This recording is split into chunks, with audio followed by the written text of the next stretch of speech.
Oi, gente, tudo bem? Meu nome é Alice Maria e eu sou membro do PET Ciência da Computação da Universidade Federal do Rio Grande do Norte e hoje eu vou dar início ao curso de Ciência de Dados usando Python. Esta é a primeira sessão e nela vamos abordar um pouco sobre o que é a ciência de dados. E vamos falar também sobre a linguagem Python, além dar uma introdução com suas principais estruturas. Vamos falar, por fim, sobre a biblioteca NumPy. Primeiramente, precisamos saber o que é ciência de dados. A ciência de dados ela vai abranger principalmente as áreas de ciência da computação e de estatística e tem ganhado grande importância nos últimos anos devido à produção em larga escala de dados. E ela vai trabalhar exatamente nesse ponto, na extração, no processamento, na análise e na comunicação desses dados, para que possamos chegar a conclusões importantes de forma inteligente em diversas áreas, como os negócios, a medicina, a própria computação nas áreas de inteligência artificial e outros diversos exemplos que eu posso citar. A área de atuação da ciência de dados é diversa. Para que possamos fazer isso, utilizaremos a linguagem Python devido às suas diversas vantagens, dentre elas ser multiplataforma, ser uma linguagem de alto nível, ser muito bem documentada, possui uma sintaxe simples, possui uma biblioteca variada e poderosa, que vai facilitar no nosso desenvolvimento e aprendizagem e que são de fácil acesso. Aqui nós temos um esquema sobre o processo da ciência de dados, onde temos a coleta, primeiramente, dos dados, os dados crus, como se chama, e esses dados eles vão passar pelo processamento, por uma limpeza, além da análise exploratória e o uso de algoritmos e modelos para produzir conclusões, um produto, né, onde serão utilizadas em diversas áreas, como eu falei anteriormente, e ela também é usada para comunicar e visualizar, auxiliando na tomada de decisões. O ambiente que vamos utilizar é o Google Colab. Ele é um sistema interativo do Google, muito simples de ser usado. Só é necessário estar logado numa conta do Google, é bom ressaltar isso. E ele é focado em desenvolvimento em Python. Não é necessário nenhuma instalação, que vai facilitar muito no uso em diversos sistemas operacionais, e as principais bibliotecas de ciência de dados já estão instaladas por padrão, o que vai facilitar muito o desenvolvimento. Para que possamos utilizá-lo, podemos acessar pelo link que está no slide. Todo o nosso material vai estar disponível na descrição.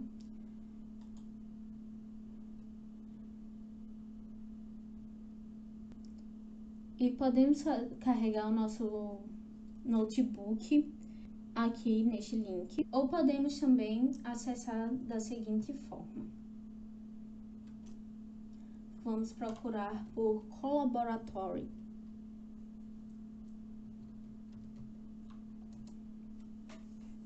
É o nosso primeiro link. E, bom, aqui nós temos um notebook inicial do Google Colab. Para isso, precisamos fazer o login. Bom, com o login realizado, nós vamos em Arquivo e Abrir Notebook. Vamos carregar no nosso notebook. E aqui nós temos o nosso material que vamos usar durante as aulas. Bom, feito isso, vamos dar continuidade. Primeiro vamos falar sobre a linguagem Python. Vamos fazer uma introdução a ela com as principais estruturas. Vamos iniciar com nossas expressões condicionais. O nosso primeiro caso é a estrutura condicional if, que é um comando executado quando uma condição é verdadeira. Então, nós temos a sua estrutura aqui no primeiro bloco com o if, uma condição que ela vai estabelecer para que quando essa condição seja verdadeira, ela vai executar um bloco de instrução. Abaixo nós temos um exemplo bem simples, onde temos 3 variáveis, x, y e z, e expressão condicional estabelece que quando a variável y for maior do que x, ela vai imprimir y maior do que x. Caso contrário, não existe a execução. Bom, também temos as expressões condicionais alternativas, que são o else e o elif. Elas são executadas quando a primeira condição não é verdadeira, não é satisfeita. Sendo assim, vamos falar primeiro do elif. O elif ele vai ser executado quando a primeira condição não for verdadeira, e ele também vai possuir uma condição, uma segunda condição, que pode ser verificada, e caso seja verdadeira, ela vai executar um bloco de instrução. Já no caso do else, ele vai executar, ele não possui nenhuma condição, e ele vai executar quando nenhuma das alternativas anteriores forem verdadeiras. Bom, aqui nós temos um exemplo onde uma variável x igual a 15, ela vai passar pelo primeiro if, onde vai verificar se a divisão por 2, o seu resto vai ser igual a 0. Caso isso seja correto, ela vai imprimir x é par. Caso contrário, ela vai para a segunda condição, o elif. Nesse caso, ele vai verificar se ela é divisível por 3 e se seu resto é 0. Caso positivo, ele vai imprimir x é múltiplo de 3, o que é correto neste caso. Já pensando hipoteticamente, se o elif não fosse correto, ele imprimiria x não é par e também não é múltiplo de 3. Agora nós temos a estrutura de repetição for. Ela tem como objetivo realizar um comando estabelecido em um bloco quando a variável estiver em uma lista iterável. Basicamente, vamos declarar uma lista com alguns objetos. Para toda variável que estiver dentro de uma lista iterável, ela vai executar, vai repassar para uma variável dentro do for e vai executar um bloco. Dessa forma, nós temos um exemplo, o seguinte, uma lista, um x, que é uma lista onde temos os valores de -3 a 3, e ele vai repassar cada item dentro dessa lista para a variável item. Então, ele vai executar as outras condicionais, o bloco de execução dele. Assim, ele vai passar o -3 para o item e vai executar o -2, o -1 e assim por diante. Já na estrutura de repetição while, ela vai executar uma instrução estabelecida enquanto ela for verdadeira. Dessa forma, o loop vai ocorrer dependendo da condição. É importante ressaltar que devemos estabelecer dentro do bloco de instrução uma condição de parada, para que não possua um loop infinito. Sendo assim, no exemplo abaixo, nós temos uma variável igual a -5, x igual a -5, e enquanto ela for menor do que o 5 positivo, ela vai executar x mais 1 e vai imprimir. Então, ela vai executar x igual a -5, vai somar 1 e vai imprimir, que vai ser -4, e assim por diante, -4, -3, -1, até chegar ao 4, que é o valor anterior à variável de condição.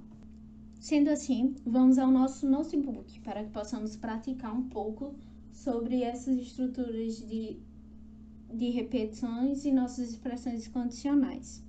Agora no nosso notebook nós vamos abrir a parte de Python e adicionar células de código para que possamos praticar. Primeiramente, vamos declarar uma variável chamada salário. E salário vai receber um valor inteiro como 2.000. E agora vamos usar as nossas expressões condicionais, sendo ela a primeira o if. Nesse if, nós vamos estabelecer uma condição, que se salário for igual a 1.045, por exemplo, eu vou vou imprimir. Essa pessoa que tem esse salário, no caso, recebe um salário mínimo.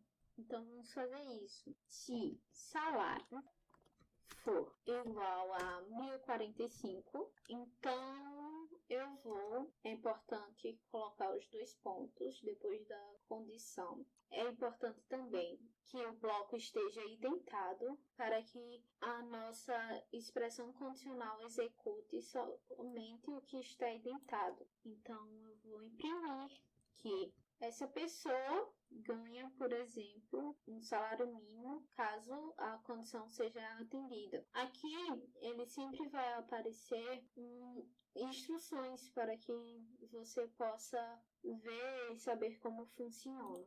Então, eu vou colocar que essa pessoa, já que ela obedeceu, ela se encaixou a essa condição, recebe um salário mínimo. Aqui, obviamente, ele não vai imprimir, porque a pessoa, o salário é igual a 2.000, é mais de 1.045. Mas se mudássemos esse valor, ele executaria. Essa pessoa recebe um salário mínimo. Mas e se eu quisesse que essa pessoa continuasse recebendo 2.000, então eu posso colocar outra expressão condicional, na verdade, o elif. Ele também vai possuir uma condição onde eu posso estabelecer que se ela ganhar mais de 1.045, mais de um salário mínimo, então eu vou imprimir essa pessoa ganha mais de um salário mínimo. Ok, ela imprimiu normalmente. Agora, e se essa pessoa estivesse abaixo do salário mínimo, ganhasse menos de um salário mínimo? Eu posso estabelecer, já que ela não se encaixou na condição que ganha um salário mínimo, nem mesmo na condição que ganha mais de um salário mínimo, ela não se encaixou em nenhum dos casos, eu posso usar um else, que não possui nenhum parâmetro, mas ele vai imprimir quando uma pessoa não se encaixar em nenhum dos parâmetros acima. Então, ele vai imprimir. Essa pessoa ganha menos de um salário mínimo. Então, eu tenho que ajustar a minha variável. Por exemplo, 1.000. E agora ela se encaixou. Essa pessoa ganha menos de um salário mínimo. Eu posso também colocar outros elifs, outros ifs para executar, não tem problema. Agora, na nossa estrutura for, vamos fazer um exemplo com uma certa quantidade de valores que eu vou receber. E vamos calcular o total do salário de 4 pessoas, por exemplo, e calcular a média dessas 4 pessoas. Para que ela receba 4 pessoas, eu vou fazer um total. Vou declarar primeiramente o total e a variável média, ok?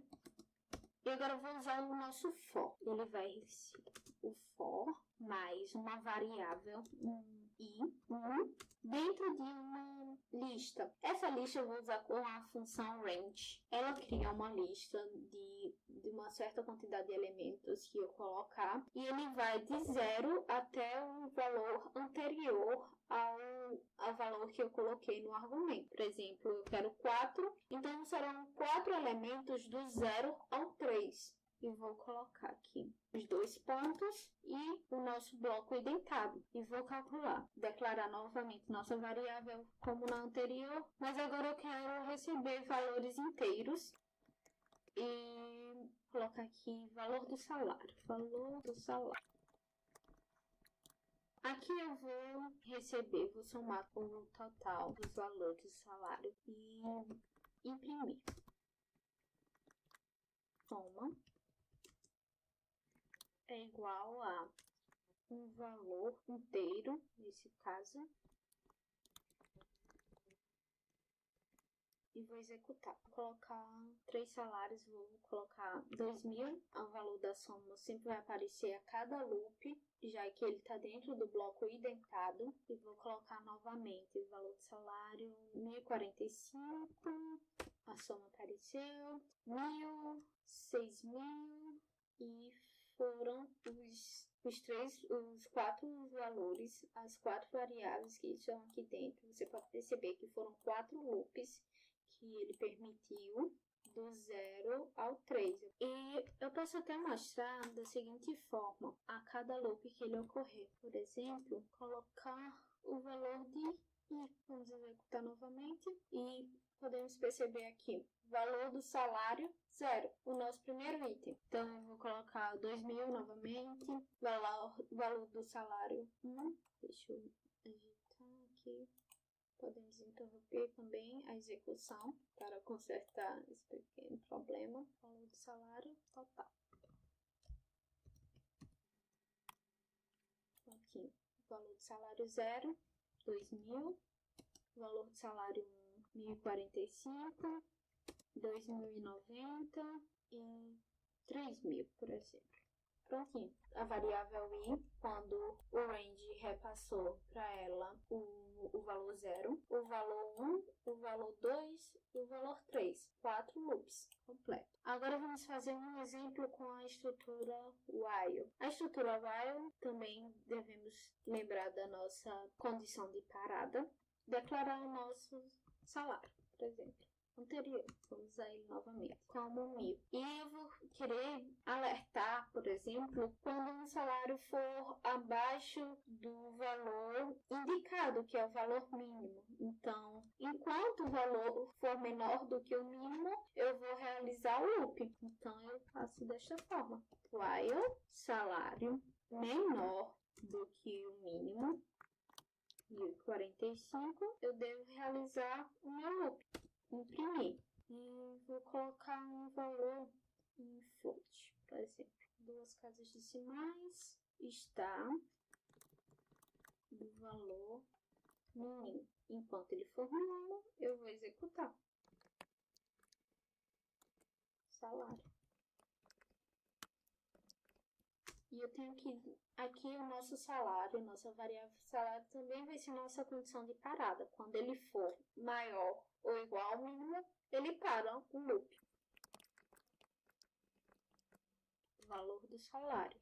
Vou colocar uma entrada para o usuário. Quando ele quebrar o loop, eu posso imprimir também, para ele dar continuidade. Vou colocar salário está acima do valor mínimo. Então, quando ele estiver acima, ele quebra o loop, que está dentro da nossa condição, do nosso bloco de execução, e vai para esse. Vamos lá. O nosso salário começa com 1.000, como está aqui. 1.000 está abaixo do valor mínimo. Então, eu vou digitar outro valor de salário para vocês verem. E 2.000 está acima do valor mínimo. Ele quebra o nosso bloco e vai para aqui. Vou executar novamente. Ele começa com 1.000, que eu declarei, e vou para 900, por exemplo. Ele continua. 900 está abaixo do valor mínimo, então digito novamente. Enquanto for verdadeira a condição, ele vai executar. Então eu vou digitar outro valor como 400. O valor está abaixo do valor mínimo.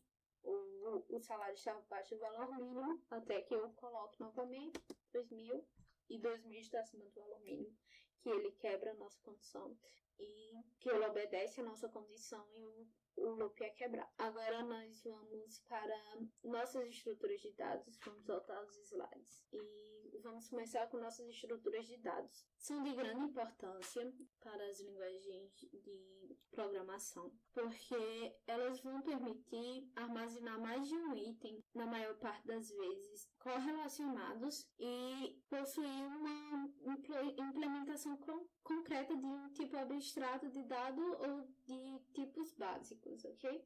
Aqui estão as principais estruturas de dados e as suas diferenças, assim como outras estruturas que não serão abordadas aqui, mas que são importantes, mas no momento elas não serão usadas ou necessárias no decorrer do curso, tá bem? Então, vamos iniciar com as listas. Elas armazenam os dados correlacionados e são identificadas por índices. As listas são mutáveis, então elas podem ser alteradas depois da sua implementação, através de métodos ou funções. E também temos as tuplas, que tem como principal diferencial a sua imutabilidade e podendo armazenar diferentes tipos de dados, e as listas também podem, mas na maior parte das vezes é preferível que elas sejam do mesmo tipo. As tuplas são como a forma como as funções retornam esses valores, tá bem?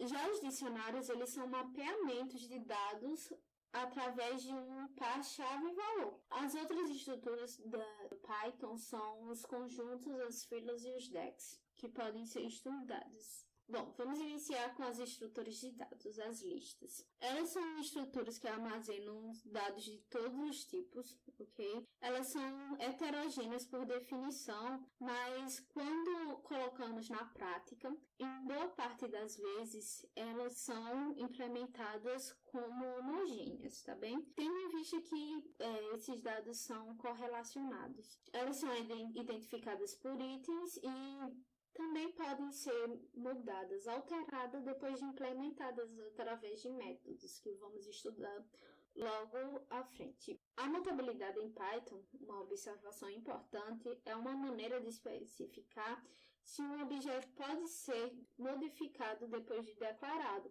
o que não é o caso, por exemplo, das tuplas. Elas não possuem métodos que podem alterá-las. Aqui nós temos a declaração básica das listas e como elas podem ser selecionadas. As listas, elas são declaradas através de um colchete. Elas podem conter argumentos ou não, elas podem ser declaradas vazias também, ou através do método list, que é muito importante e muito utilizado. As listas podem ser selecionadas através dos seus índices, onde colocamos o colchete depois do nome da lista e o valor de um índice de um item que você quer selecionar. Além disso, elas podem ser recortadas, como posso dizer.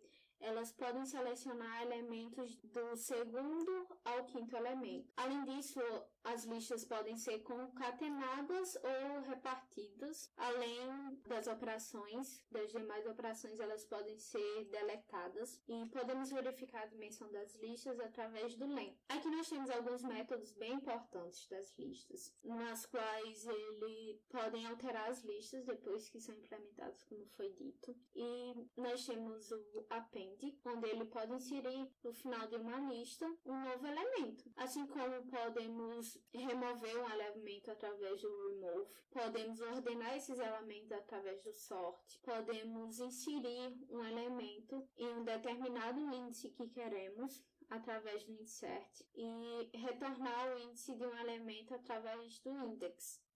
Agora nós vamos falar sobre as estruturas de dados tuplas. Elas são agrupamentos de valores separados por vírgulas. É a principal característica dela. Elas são heterogêneas e podem armazenar diferentes tipos de valores numa mesma tupla. Ela possui uma estrutura imutável e os valores que são armazenados, elas não são mutáveis. Como eu posso explicar? Eu tenho uma estrutura e dentro eu tenho alguns argumentos. Então eu posso acessar esses argumentos que estão dentro da tupla, mas não posso alterar, por exemplo, o seu tipo. Mas eu posso acessá-lo e mudá-lo, mas não posso alterar também a estrutura de uma tupla, somente criando uma nova para alterar isso. Elas são dessas funções, necessitam de um número variável de argumentos. Então, elas são utilizadas. Aqui nós temos a declaração das tuplas. Elas são declaradas através de parênteses. Elas podem ser declaradas vazias ou através de números ou itens, argumentos por vírgula. Também podemos utilizar o método tuple. A seleção dessas tuplas ocorre da mesma forma que ocorre nas listas e através dos índices.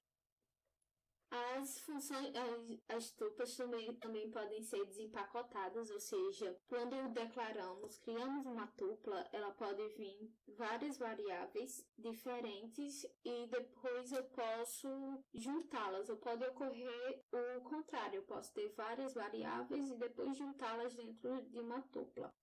Também podemos criar uma lista de tuplas contendo através do list, onde uma lista pode possuir várias cópias de uma tupla, o que é bem necessário em alguns casos. Algumas operações sobre tuplas é a de adição, onde podemos, por exemplo, adicionar duas tuplas, ou seja, eu vou gerar uma nova tupla com o elemento de duas anteriores, assim como podemos comparar essas tuplas. Uma tupla se é maior ou igual a outra tupla. Podemos também saber qual é o tamanho de uma tupla com seu comprimento. Podemos deletar essas tuplas. E podemos verificar se dentro de uma tupla há certo objeto. Agora vamos falar sobre a estrutura de dados dicionário, que tem grande importância dentro da linguagem de programação e vão ser muito usadas ao decorrer do curso, assim como as listas. Elas são mapeamentos de valores formados por pares, onde temos uma chave e o seu valor ligado a ela. Ela é uma estrutura mutável, então, como a lista, ela vai ter métodos para que possam alterá-la depois de implementada, depois que ela seja declarada. Ela é usada para quando nós temos que ligar um elemento a outro. Então, nós ligamos uma chave ao seu valor para representar e facilitar o nosso mapeamento. A declaração dos dicionários é bastante simples, é através de chaves, onde temos a sua chave e o seu valor.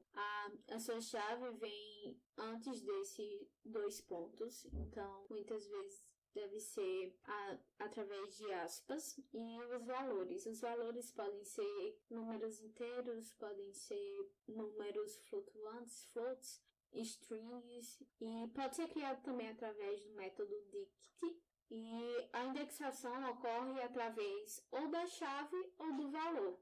Também podemos usar o zip, onde ele vai relacionar dois valores. Algumas operações dos dicionários é o get, para pegar, para retornar um valor dentro de um dicionário de uma dada chave. Também temos o del, que é a abreviação de delete.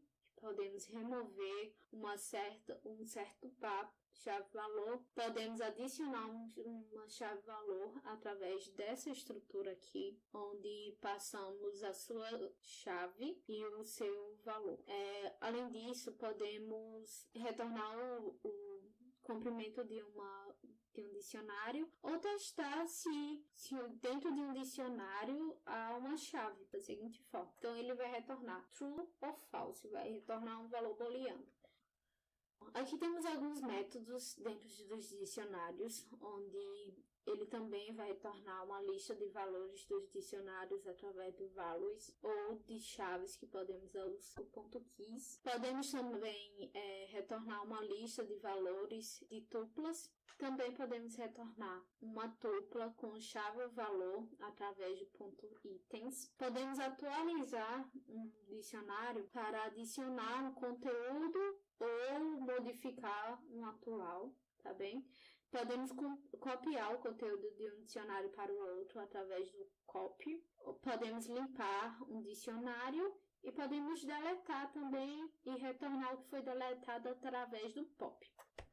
Bom, agora vamos falar sobre as funções. As funções são muito populares, são muito usadas dentro da programação. Elas são blocos de códigos identificados por um nome que podem ser invocados a qualquer momento dentro de um programa, o que vai facilitar bastante na execução e desenvolvimento de um programa. As funções podem receber dados como entradas, chamados parâmetros, e podem também devolver, como o chamado retorno da função. Podemos criar essas funções ou utilizar funções pré-definidas, chamadas built functions. Então, ele é muito importante para que possamos facilitar o nosso programa, para que possamos reutilizar blocos de código. Eles podem possuir ou não parâmetros, eles podem somente ser invocados sem passar parâmetros, ou eles podem ter um retorno ou não de uma função. Vamos ver alguns exemplos no notebook. A declaração das funções é bem simples também. Ocorre através de um def, onde você vai passar o nome da função e os seus parâmetros, assim como os comandos que ele vai executar e o return, que vai ser o que vai retornar para o código o que ele declarou, o ponto que ele chegou, o resultado que ele chegou. Então, esses parâmetros e o return é opcional, você pode ter ou não. No exemplo seguinte, podemos ver onde vamos calcular o IMC de uma pessoa. Definimos o IMC, o nome da função IMC, e passamos dois parâmetros, o peso e a altura. Lá dentro do código, nós vamos executar esse código e retornar a variável IMC.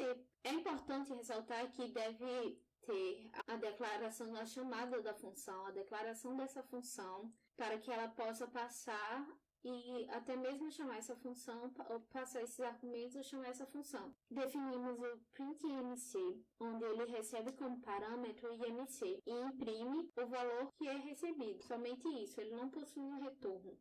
Ele é chamado dentro da outra função, dentro da função IMC. A chamada de função está logo abaixo, aqui, onde podemos ver que ela é declarada e passada os parâmetros.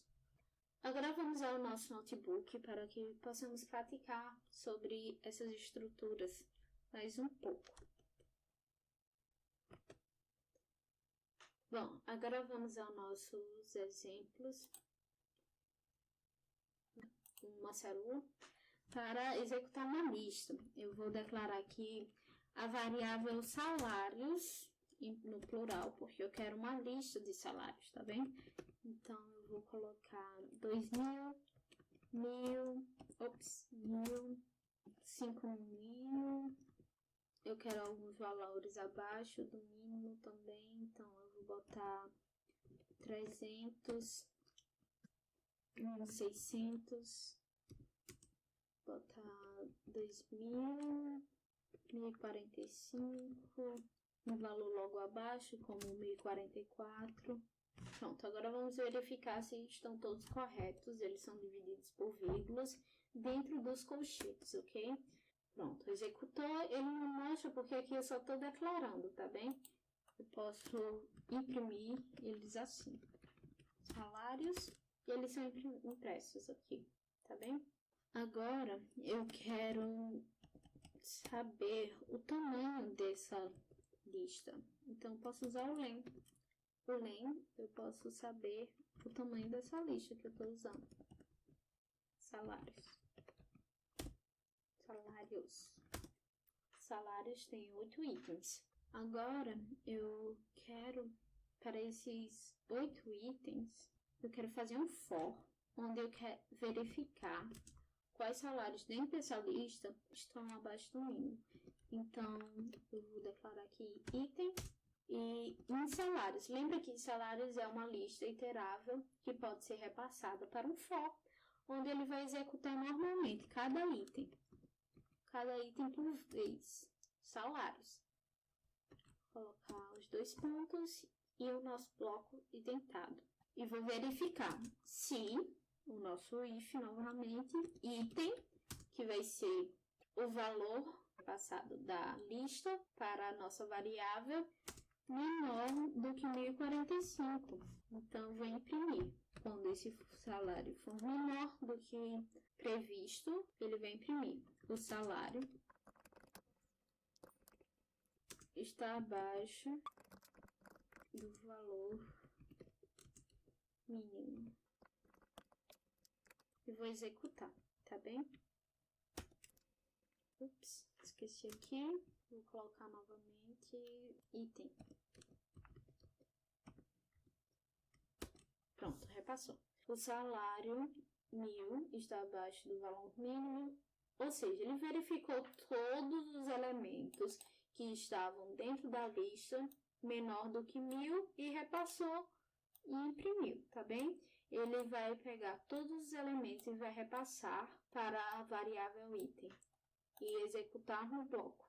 Podemos verificar, vamos criar aqui outro exemplo, que quero verificar somente os 5 últimos elementos, tá bem?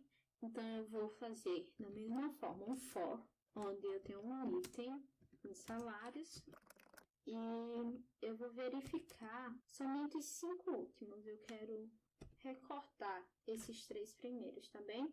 Então, eu vou colocar da seguinte forma. Eu quero somente esses elementos aqui, né? Na verdade, são esses aqui. Então, como minha indexação começa em 0, esse é o elemento 0. E eu quero verificar a partir desses itens aqui. Então, eu coloco o valor 3, que é a partir do meu terceiro item, esse é o 0, 1, o 2 e o 3. Eu quero a partir desse. E quando eu não coloco nenhum valor, eu poderia colocar, por exemplo, até um valor maior que esse. No entanto, daria um erro. Seria maior do que minha lista. Então, para verificar todos os valores restantes, eu não coloco nada. Eu só deixo vazio depois dos 2 pontos, tá bem? E agora eu vou colocar esse mesmo código aqui. Deixa eu ajustar aqui. Minha indentação, que deve estar sempre correta, tá bem? Salários. Um erro aqui. Pronto. Ele vai verificar todos os itens a partir dele, qual estão abaixo do valor. Eu posso selecionar dessa forma as minhas variáveis dentro da lista. Agora vamos realizar um exemplo nas tuplas, onde eu vou colocar o nome de uma pessoa, vou chamar, na verdade, declarar aqui, e eu vou dizer que é o nome de um funcionário, tá bem? Para combinar com o nosso exemplo dos salários, nome do funcionário. E vou colocar também a nossa variável salário, tá lá em cima. Vou declarar ela novamente. Agora eu quero receber esses valores. E eu vou colocar aqui o valor do salário. E eu vou declarar uma tupla chamada info, para receber o nome essas duas informações do funcionário. O seu nome e o valor do salário. E podemos perceber que são duas informações de tipos diferentes. Esse daqui é uma string, tá bem? E esse daqui é um float, mas não tem problema, eu posso declarar aqui. E eu vou usar a mesma forma, o nome e o salário. Nós tínhamos comentado que as tuplas são imutáveis, na verdade. E nós não podemos alterar a estrutura dela, não tem como alterar a estrutura dela depois que ela for criada, declarada. Nós podemos declarar outra tupla, mas não podemos alterar a mesma. Mas nós podemos acessar as suas variáveis. Então, eu posso acessar, por exemplo, o nome, através dessa variável que eu declarei e repassei para cá. Então, eu posso alterar ela, mas eu não posso alterar a estrutura da tupla. Então, eu vou imprimir somente isso. Eu vou imprimir o valor, eu vou acessar, que é uma string, recebe o nome do funcionário, recebe, e vou colocar aqui o valor da info. Vai ser o meu primeiro item. O meu primeiro item é sempre indexado como 0. Então, esse é o item 0 e esse é o item 1.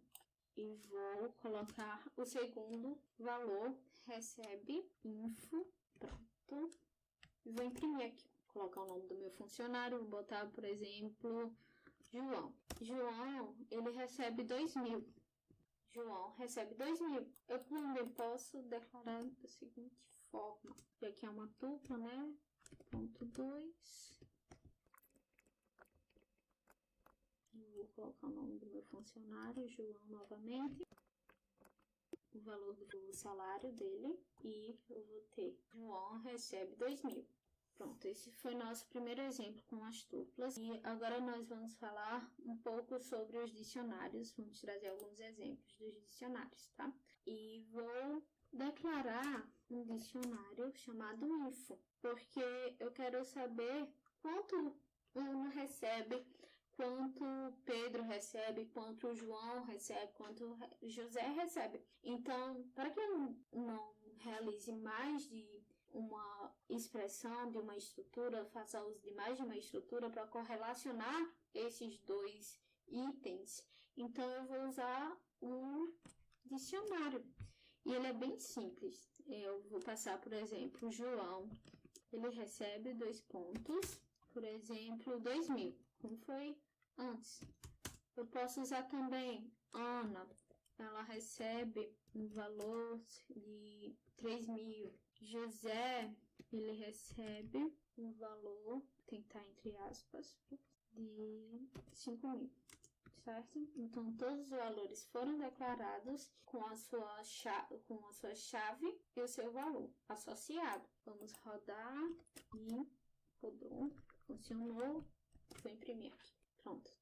Ups, só aqui. Pronto, todos os valores foram, na verdade, impresso ordenado. Então, todos os valores foram impressos, tá bem? E eu posso, inclusive, acessar somente um valor específico que eu quero. Quando tem uma grande quantidade de dados, eu posso acessar da seguinte forma. Eu coloco Ana.info, que é nosso dicionário, .get, coloco a nossa chave. Vamos verificar aqui. Ela retorna o valor que Ana recebe, o seu par. Eu também posso usar o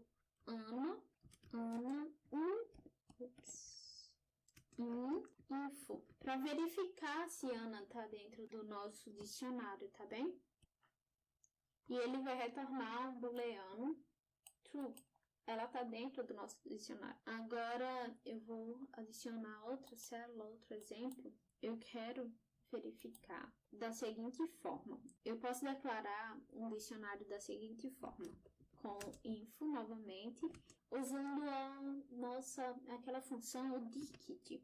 Usando ele, eu posso fazer da seguinte forma, bem simples. José igual a 2.000. Ana recebe igual a 3.000. Pedro, por exemplo, igual a 1.400.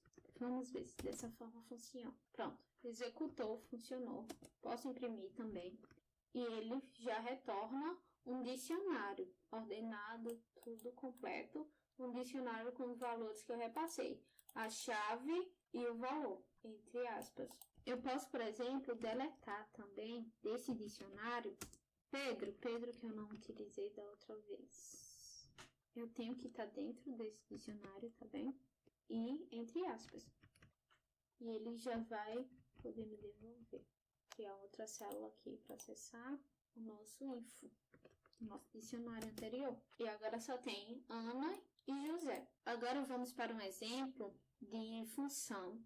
Poderemos utilizar alguma das estruturas anteriores, tá bem? Para executar. Aqui eu vou criar um dicionário através de uma função. Primeiro eu vou usar as listas, depois eu não vou usar somente a declaração de dicionários. Vocês podem usar outros métodos, podem ser criativos na criação, podem experimentar. Isso é bem interessante. Eu vou primeiro declarar o nome, isso que eu quero receber.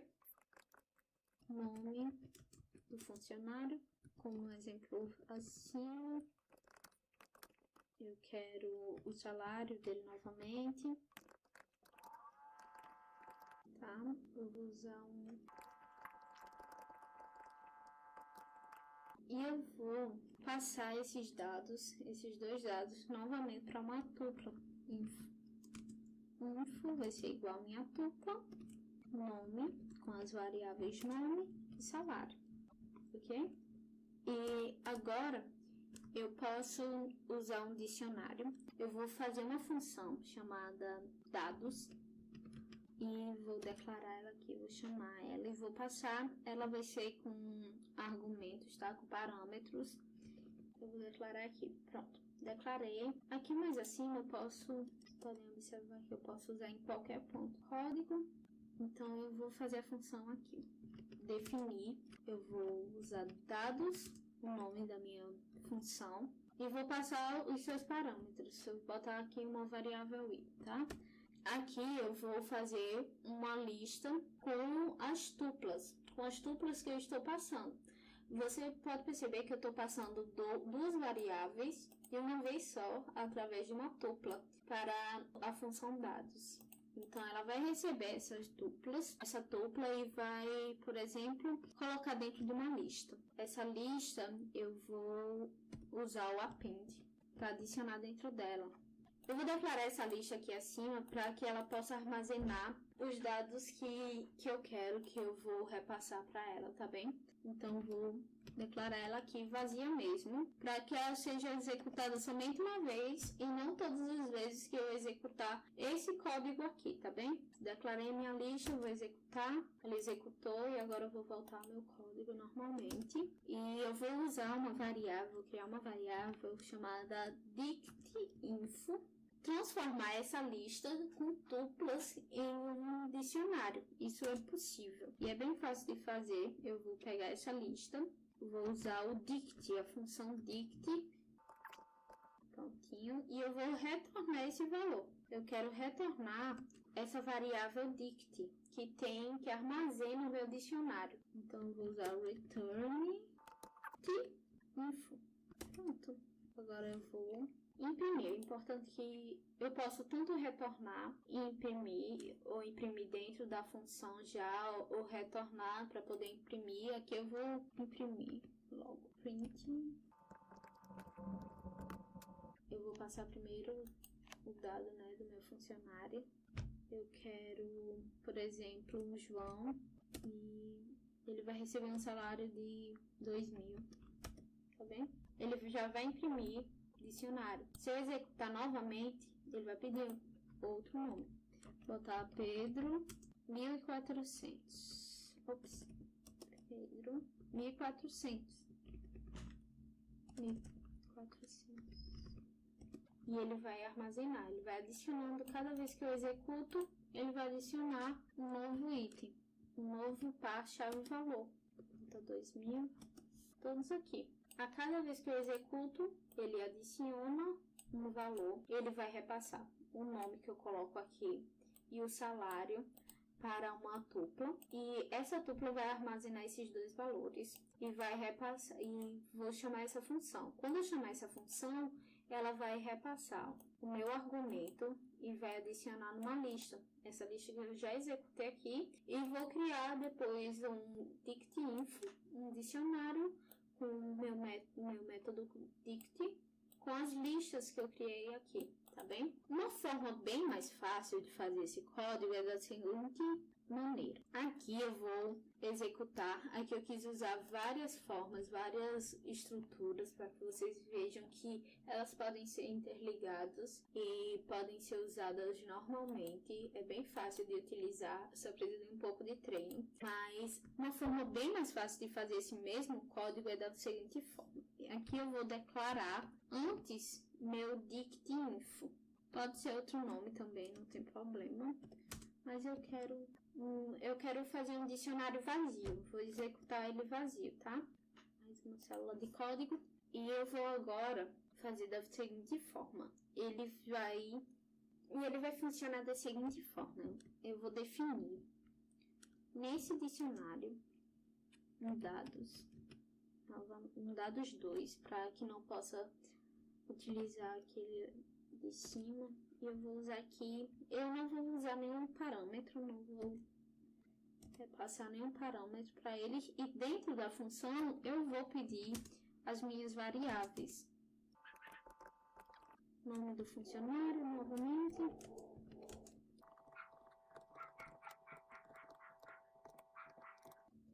E o meu salário. Vou pedir novamente. Input.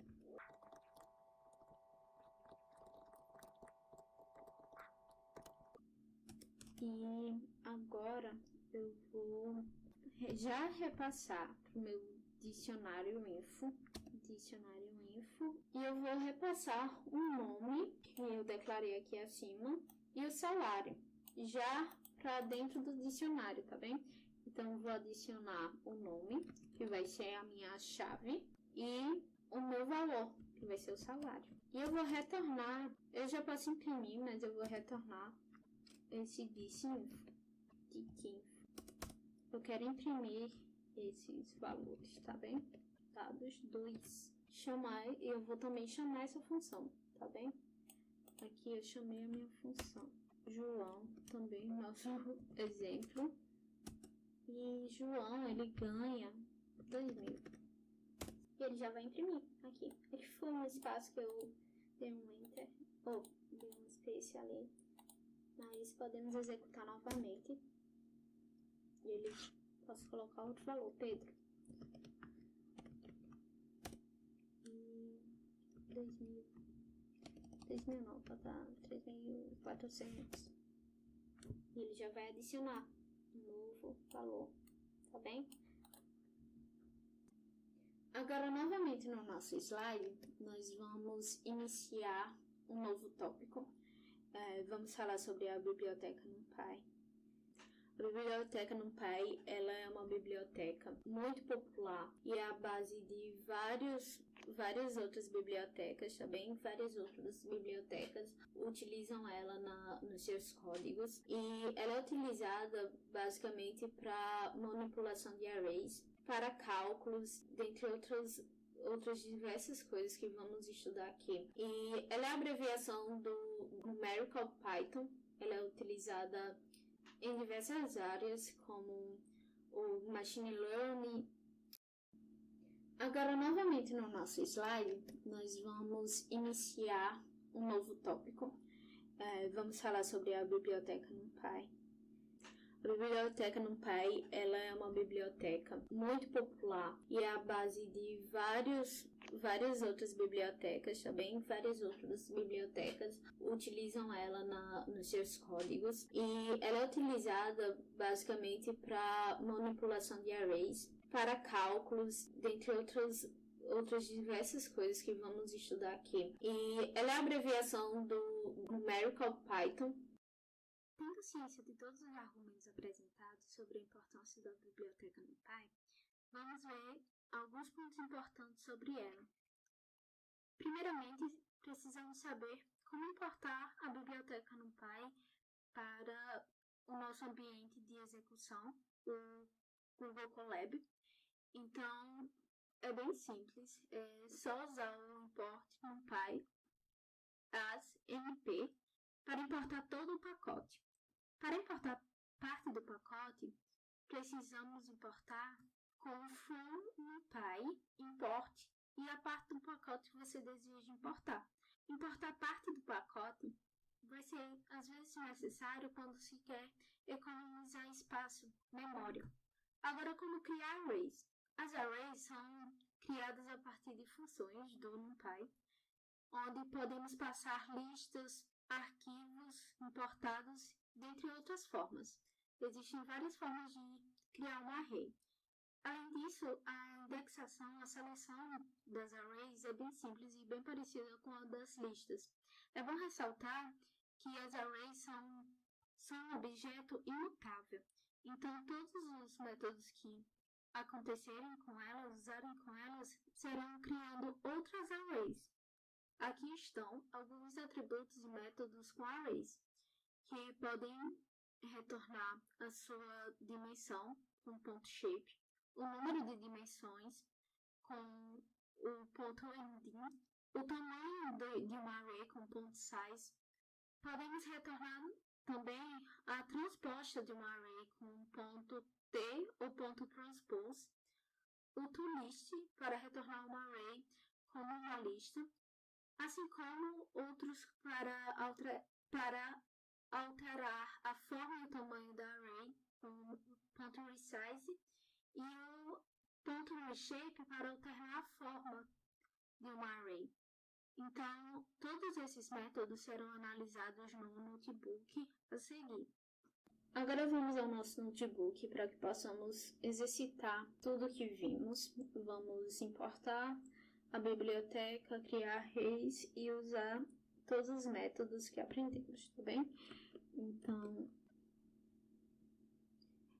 todos os arquivos que serão utilizados nessa aula estarão disponíveis para download, tá bem? Vamos colocar, importar a biblioteca NumPy. Importe NumPy as NP. NP é uma abreviação que utilizamos na linguagem Python para a biblioteca NumPy.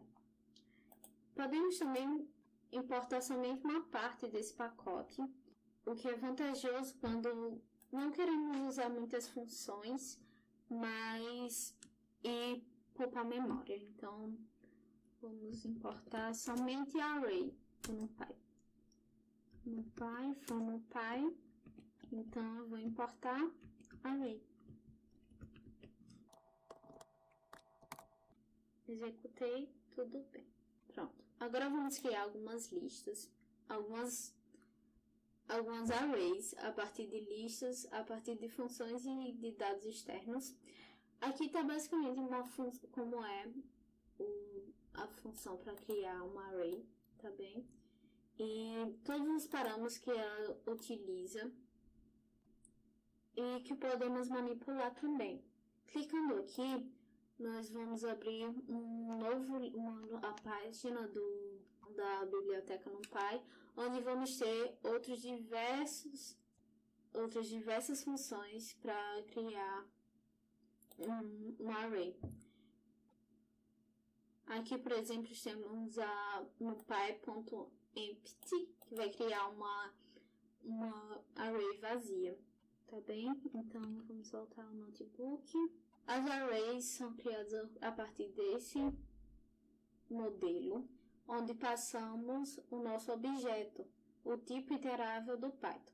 Aqui estão todos os outros parâmetros que vocês podem utilizar. Então, vamos fazer da seguinte forma. Vamos declarar uma idade, tá bem? Uma array de idades. Idades. Então, eu vou usar NumPy.array para referenciar e nossos argumentos. Vou passar uma lista de argumentos que poderão ser utilizados, tá? Por exemplo, várias idades, vários valores inteiros. 31, 35, 45, deixa eu tirar isso aqui, 35, 64, 2, 27, todos devem ser seguidos de vírgulas, tá bem? 27, 14, 4, 58, 20, botar um 20, um 49, um 14 e um 55. Pronto. O outro parêntese e fecha. Agora eu vou imprimir. Ver se tem algum problema. Nenhum problema, todos os valores foram impressos. Agora vamos executar isso a partir de funções, a partir de uma função. Essa função é análoga que usamos o range, que cria uma lista de valores de 0 até certo valor que eu indicar nos parâmetros. É análogo a isso. Então, vamos criar idades a partir do arrange, que é o range da nossa biblioteca NumPy. Arrange é igual a NumPy, referenciar arrange, ponto arrange, tá certo? Aqui ele sempre vai dar sugestões do que você pode usar, todos os métodos, inclusive, e exemplos do que você pode fazer. Então, eu vou passar agora os meus parâmetros. eu quero do 1 ao 15, por exemplo. Vai criar um array com 1 ao 14, na verdade. Vai do 1 ao 14. Se eu quiser até o 15, eu posso colocar 16. E ele vai criar. Vou colocar aqui, imprimir, dados, arrange. Ok, do 1 ao 15. Pronto. E agora temos outra função, que é o random, que são valores aleatórios que eu posso declarar. E eu vou fazer uma idades a partir do range, do random do Python, tá bem? Com py.random. E eu quero somente valores inteiros, então posso usar o range int. Eu quero de valores do 17 ao 90. E eu quero 15 valores, tá bem? Aqui eu passo o meu valor mínimo, o meu valor máximo e a quantidade de valores que eu quero. Idades, range, novamente. Todos os valores que eu executei. Se eu executar novamente, vai dar outros valores e outros, tá bem? São valores aleatórios. Todas as vezes que eu executar, vão dar valores diferentes. E agora eu vou fazer o uso de arrays a partir de dados externos. Vamos selecionar quais esses dados eu quero. Eu venho nessa barra do índice ou da pasta, vou nos arquivos e vou fazer o upload desses datasets, desses arquivos que eu vou disponibilizar também para vocês. Então, ele dá uma observação que os arquivos serão excluídos quando o ambiente de execução for ciclado. Então, quando o ambiente de execução for encerrado, os arquivos não serão salvos. Então, prestem atenção nisso do ambiente encerrado, tá? Então, pronto. Todos os nossos arquivos foram carregados. Aqui temos alguns arquivos de um dataset do Titanic, onde temos a idade dos passageiros, a tarifa que foi cobrada a eles, a classe de cada passageiro, o sexo de cada passageiro e quais sobreviveram, tá bem? Vamos dar uma olhada nesses dados. Por exemplo, já que já estamos usando idades, vamos continuar aqui e ver um pouco sobre a idade que estão armazenadas neste arquivo. Vou colocar como idade externa. Então, vai ser idades numpy.load. Então, para você conseguir visualizar esses arquivos, eles precisam serem acessados de alguma forma, tá? Nesse caso, eu vou ser um load txt. Meus arquivos são txt, tá? Tem outros formatos de arquivos também. Então, fname igual a age, que é o que eu quero. age.txt. E o tipo que eu vou utilizar é o float. Type float. Posso definir também o tipo que eu quero. Tem todos os argumentos aqui que vocês podem ver sobre como eles funcionam. São vários, vocês podem observar. Então, float. Eu vou carregar meus arquivos. Meus arquivos foram carregados, tá? Vou adicionar mais uma célula aqui para dar uma visualizada neles. Deve ser um arquivo bem grande, então vou fechar aqui. Idade, na verdade, né? Deixa eu consertar aqui. Idades externo. Eu tenho que rodar novamente para salvar. Tá bem? Idades externo. Pronto. Aqui nós temos várias idades. Agora vamos carregar o restante dos arquivos, tá bem? Selecionar. E, por exemplo, eu vou carregar os sobreviventes. igual a numpy.load txt e fname, e eu quero o survivor. Vai ser um arquivo com os valores entre 0 e 1, tá bem? Onde vai indicar quais sobreviveram ou não. Quais passageiros sobreviveram ou não, tá bem? E o the type vai ser int. Aqui, sobreviventes, e posso ver o arquivo. Pronto. Esse daqui, todos os sobreviventes. Então, eu quero saber, por exemplo, o tamanho desse arquivo, tá? Quantos itens tem? Tem 891 itens, então tem 891 passageiros entre sobreviventes e não sobreviventes. E agora eu vou carregar o restante dos itens. Sexo, numpy.load txt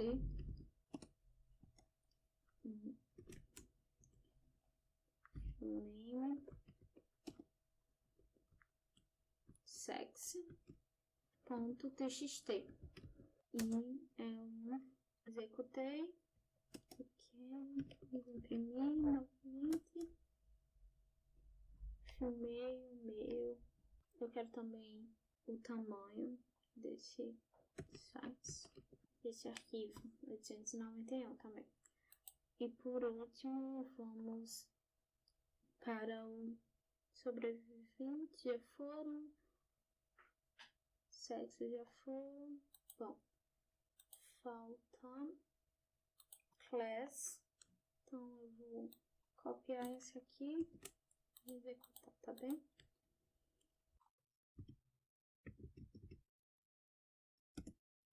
E vou nomear como classe, a classe onde cada passageiro estava hospedado. Pronto, executou. E para mostrar o tamanho dele, eu vou colocar classe.size. Da mesma forma, 891. Todos os dados têm o mesmo valor de passageiros. Falta o FRE e acho que só ele mesmo. Então, eu vou fazer tarifa, na verdade. Tarifa vai ser numpy.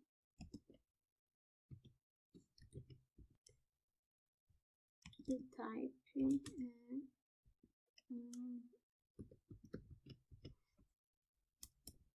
executou. Tarifa é um float, eu vou executar. Um float, claramente aqui.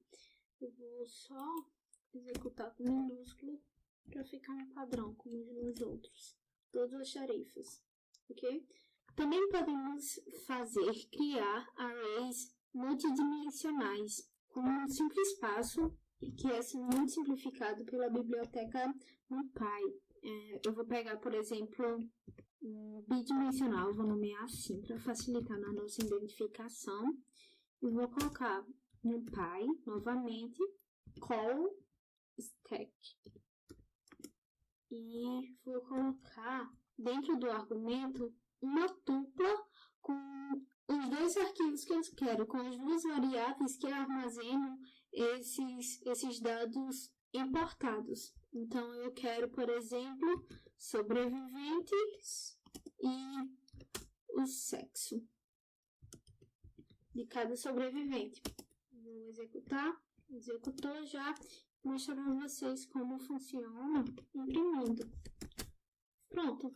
Aqui na primeira coluna nós temos os sobreviventes, saber se essa pessoa ela sobreviveu ou não, e vai ter em todos os arquivos o sexo dela, ok? Eu compactei dois arquivos num só com essa simples função.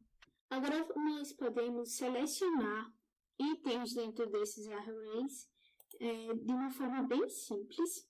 Vamos começar pela indexação. E ela corre, como eu tinha explicado, através do seu índice, do índice de um array. Então, eu vou colocar, por exemplo, idade, que eu criei mais acima, e vou imprimir aqui, para vocês visualizarem esses dados, ok? E eu quero, por exemplo, o quarto termo, que nesse caso, ele vai ser o terceiro, porque toda indexação inicia em 0. É muito bom ressaltar isso para que não aconteçam erros. Então, eu vou selecionar o nosso terceiro, 45. Ótimo. O nosso 45 vai vir aqui, tá bem? Também podemos usar o for junto com arrays para, por exemplo, imprimir todos esses itens que eu quero. Então, eu vou colocar uma variável item 1 idades. Lembrem-se, listas iteráveis. E eu vou imprimir print esse item, cada item daqui, ó. Eu quero imprimir todos esses itens, então eu vou pegar a variável item. Ele vai repassar, o for vai repassar da array idades para a variável item. E vai imprimir todos os meus valores. Agora com arrays bidimensionais. Como eu posso fazer com array bidimensionais? Lembra da array bidimensionais que nós criamos mais acima? Nós podemos usar ela como exemplo para selecionar somente um item da coluna, tá bem? Então, eu vou fazer da seguinte forma.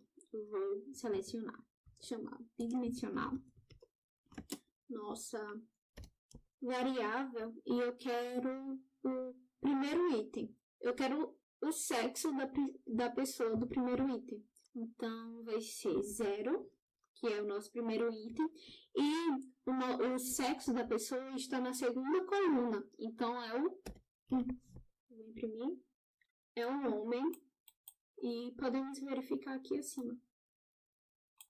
Um homem. Segunda coluna, primeiro item. Podemos também podemos selecionar dessa forma também, que funciona da mesma analogamente. Então, vou fazer bidimensional e somente com parênteses eu posso selecionar esse item. Mesmo item. Um homem, ok? Eu também posso indexar com variáveis booleanos, onde eles vão nos retornar se é verdadeiro ou falso. Se o item corresponde ou não à condição que eu estabeleço, tá bem? Então, vamos chamar, por exemplo, a idades range. Aqui, e eu quero verificar, vou imprimir, quais idades são abaixo dos 50 anos. Então, podemos fazer da seguinte forma. Idades range menor do que 50. Eu quero saber quais estão abaixo de 50 anos, né? Então, eu vou imprimir. E ele vai me retornar uma array com valores booleanos e com todos os valores que forem acima dos 50, a partir dos 50, na verdade, ele vai retornar false. E nos que se encaixam, ele vai retornar true. Nesse caso, 18. Essa variável corresponde a 18, essa corresponde a 59 e assim por diante. Podemos também fazer um fatiamento das arrays de forma muito simples. Eu vou chamar a idades range novamente. E agora eu quero selecionar uma parte dessa minha array, da mesma forma que ocorre com as listas. Eu posso chamar idades range e eu vou selecionar do 5 até o 10, porque eu vou colocar 11 aqui. Sempre no último item, ele vai selecionar o valor anterior a ele. Então, temos que colocar um valor a mais. Quando eu quero, por exemplo, a partir do 5, que eu quero a partir desse e todo o resto, eu não coloco nada. Mas, quando eu quero, por exemplo, do 5 ao 11, até o 11, então eu vou selecionar aqui e imprimir. Isso vai ser bem importante quando nós tivermos uma grande quantidade de informações e nós queremos só uma parte dela. Isso é muito importante em algumas bibliotecas, como Scikit-Learn, como Pandas, elas vão ser bem importantes. Com o fatiamento, podemos colocar intervalo entre os itens que eu quero. Por exemplo, eu quero a partir do segundo item da string, a partir do segundo item, que no caso é o 1, lembre-se disso, até o 10º item, eu quero um intervalo de 3 em 3 valores. Então, eu posso colocar esse meu terceiro valor e executar. Ele vai imprimir a cada intervalo que eu tiver o primeiro item, que eu estou selecionando aqui, o terceiro dentro do intervalo e assim por diante até chegar ao 10º. Podemos fazer esse fatiamento com arrays bidimensionais, não temos problemas, podem ser bidimensionais ou multidimensionais. E eu quero, por exemplo, os primeiros 50 passageiros da minha array bidimensional. Então, eu posso fazer bidimensional. Os 50 primeiros eu não preciso colocar um valor aqui, porque ele vai assumir que são todos antes do valor que eu estabeleci, depois dos 2 pontos, tá bem? Na verdade é 51. E eu quero também aqui as 2 colunas. Vou imprimir. E nós temos os 50 primeiros. Aqui para facilitar. Agora nós vamos verificar como é vantajosa as arrays NumPy, porque nós podemos nos perguntar por que usar uma array NumPy quando eu tenho uma lista do Python que é conhecida, que eu já conheço e que, pelo que eu vi, é muito parecida com uma array. Então, como eu tinha falado nos slides, o NumPy, por ser implementado em C, ele vai ser muito mais rápido.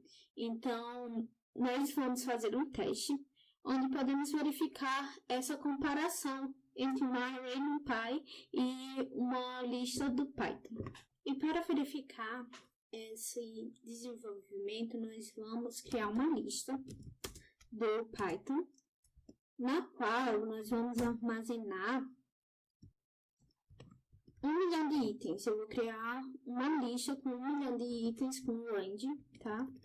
E vou procurar qual o tempo. Time. Para cada item dessa lista, eu vou multiplicar por 2 100 vezes. Então, for range 100, para que ela possa executar 100 vezes. E vou colocar aqui lista, vai ser igual a. Então, eu quero saber o que vai acontecer com ele. Eu vou executar 1 milhão de valores que estão dentro dessa lista, 100 vezes cada valor que está dentro dele por 2. Vamos ver qual é o tempo de execução disso.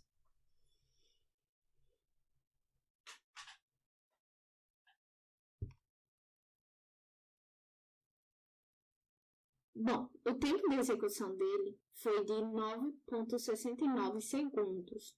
Você pode achar pouco, mas vamos ver o que acontece quando é uma array do NumPy. Então, eu vou criar uma array NumPy.arrange, que é a minha range do NumPy, é o arrange com 1 milhão de itens novamente.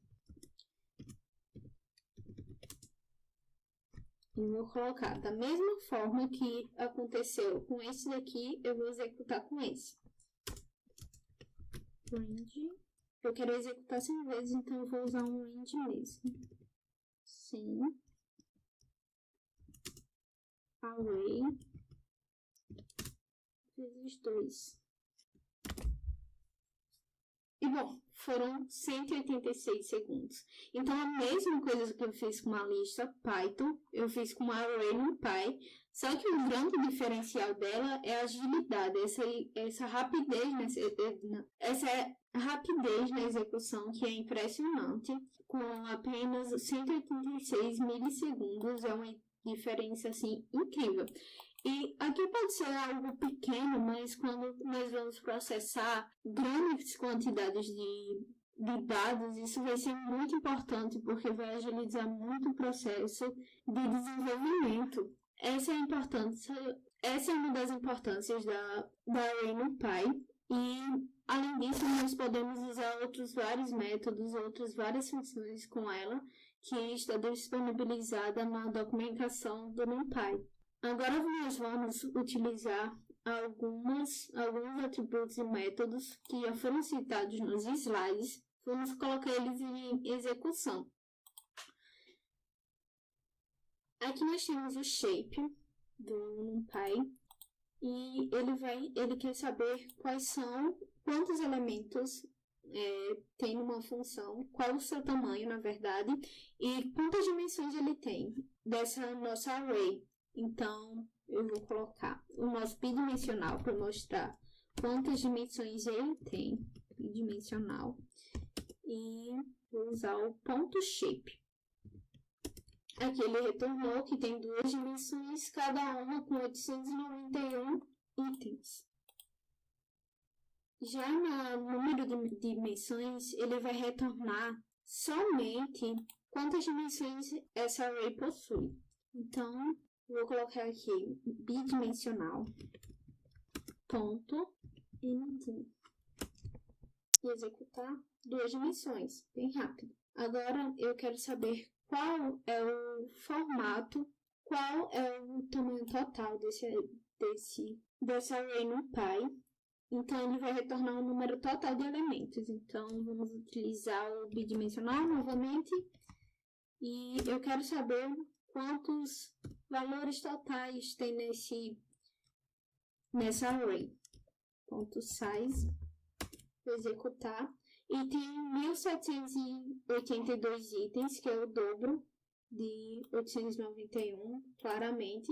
O número total é a soma de valores de todas as colunas, que é, nesse caso, 2 colunas com 891, 1.782. Podemos também, o que é bem importante, a transpose, que vai retornar a matriz transposta de uma array, onde temos novamente nosso bidimensional e podemos utilizar o transpose. E é possível ver que nós temos duas linhas, né, com cada um com 891 itens, cada uma armazenando um arquivo, vamos dizer assim, porque antes eram 2 colunas, agora são 2 linhas. Ele executou a matriz da array transposta desse nosso arquivo. Podemos também utilizar com bidimensional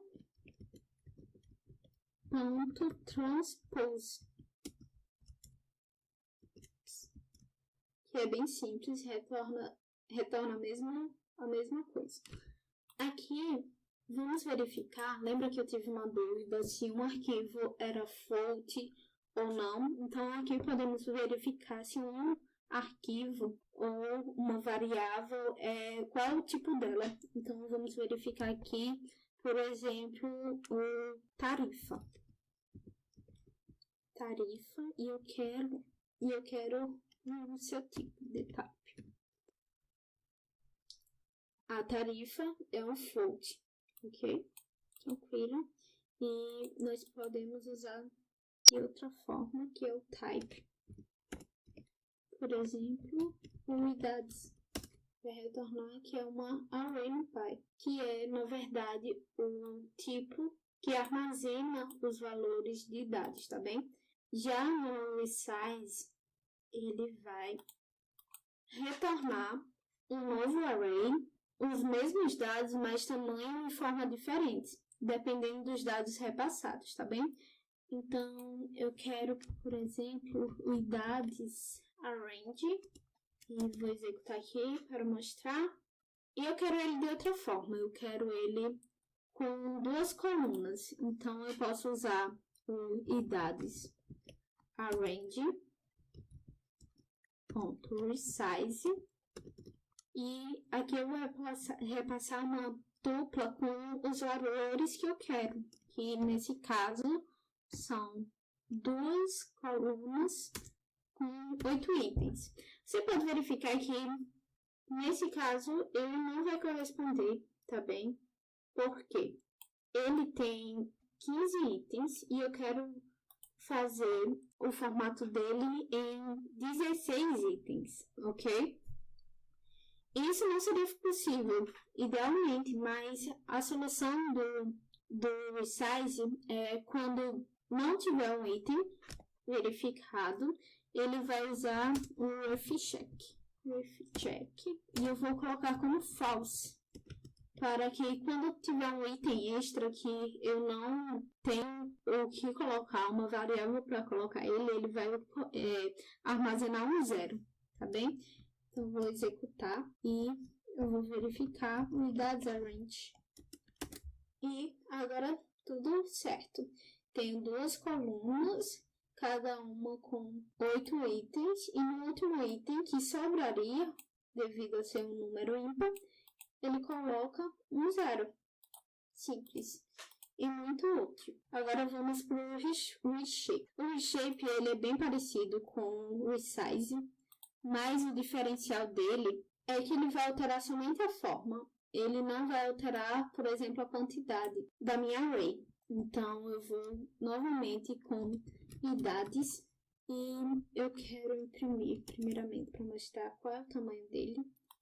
E agora eu vou usar o reshape. Idades.reshape e vou usar com 5 itens em 3 colunas. E eu posso também escolher qual a ordem que ele vai usar. Ele, por padrão, vai usar a ordem C, tá bem? Executando aqui, ele vai ordenar desta forma. Temos outras formas de ordenar, como, por exemplo, idades.reshape. E vou usar novamente 5 itens em 3 colunas. E vou fazer o order. Mas eu quero agora com outro formato. Eu quero com o F, que é um dos argumentos. Você pode olhar isso na documentação da biblioteca NumPy e vai encontrar todas as referências, tá bem? E ele já ordenou de outra forma. Essa daqui são funções interessantes que podemos utilizar porque os arrays são objetos imutáveis, mas nós podemos usar, por exemplo, o delete, o insert e o append. No entanto, eles não vão modificar o array, mas sim criar outro array, uma cópia do array original e executar essa modificação que eu desejo, tá bem? Eu vou usar um exemplo aqui. A mesma coisa que com delete vai acontecer com insert e com append. Você pode clicar aqui para saber mais. Então, eu vou usar o meu bidimensional. E vou criar uma nova variável com o bidimensional, com transpose. Eu vou criar um bidimensional transpose, ok? E pronto, eu vou usar bidimensional ponto t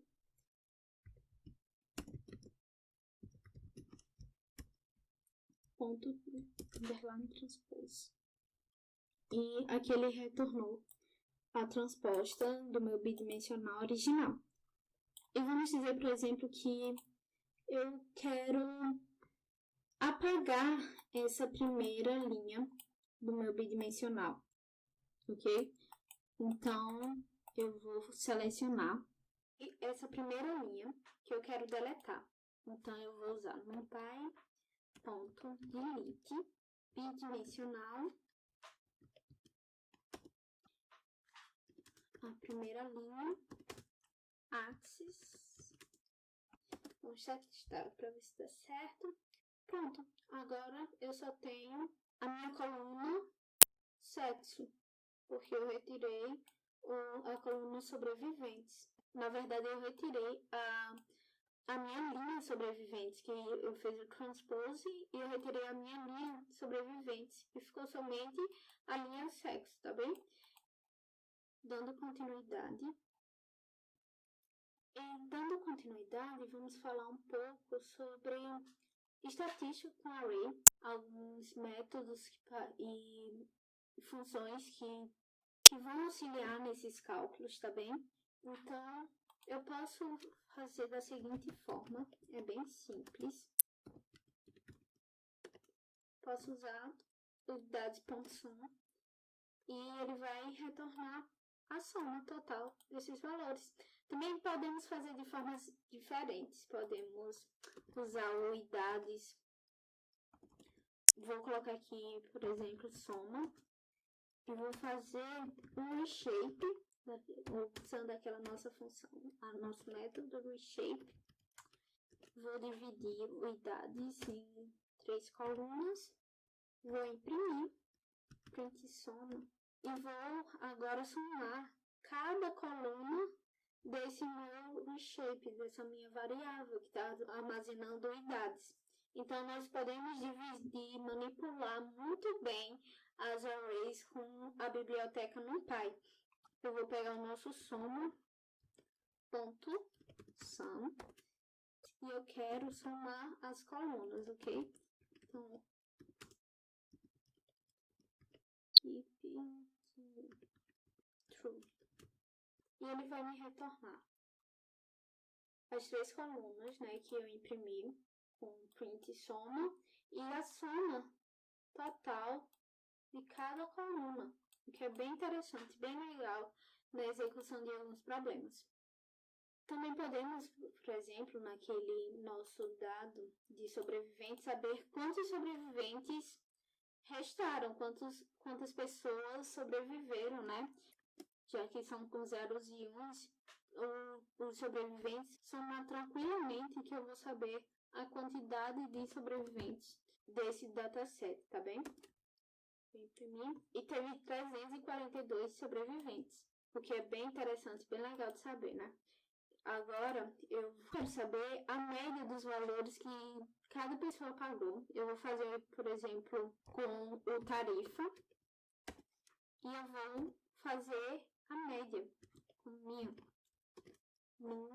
E foi uma média de 32,2 da moeda da época, que eu não vou saber informar, o que é bem legal também de saber para chegar num estudo mais aprofundado sobre esse dataset.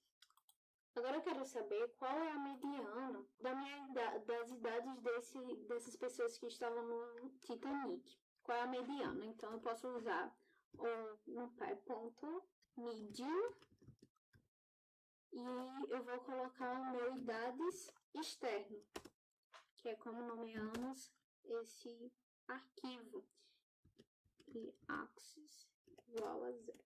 Tem que mostrar com a coluna que vamos executar. E a mediana da idade dessas pessoas é 28.